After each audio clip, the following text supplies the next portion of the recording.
ফাতেমা কি নসিব দেখো না ছিল আলী ফাতেমা কি নসিব দেখো না দুয়ার থেকে তাড়িয়ে কেউ খালি ফিরে না দুয়ার থেকে তাড়িয়ে কেউ খালি ফিরে না ছিল আলী ফাতেমা কি নসিব দেখো না দুয়ার থেকে তাড়িয়ে কেউ খালি ফিরে না দুয়ার থেকে তাড়িয়ে কেউ খালি ফিরে না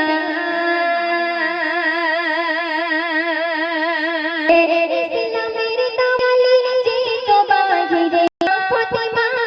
নাগারে থাকিত ঘরে সারা দিলের পরে